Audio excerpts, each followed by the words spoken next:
સ્ત્રી કંઈ જ નથી ભૂલતી, બસ એ એવું જતાવે છે કે એ બધું જ ભૂલી ગઈ છે.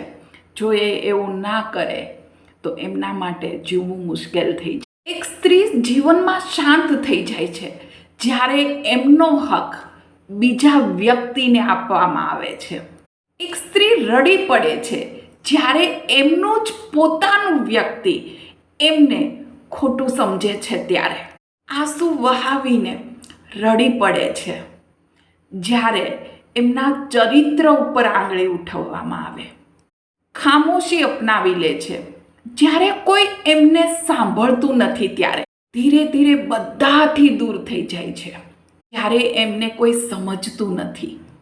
સંબંધ ભલે ના તોડે, મન મારીને ભલે એ સંબંધ નિભાવે, પણ હરેક વખતે સંબંધના એ તાતણામાં ગાંઠ મારતી જાય.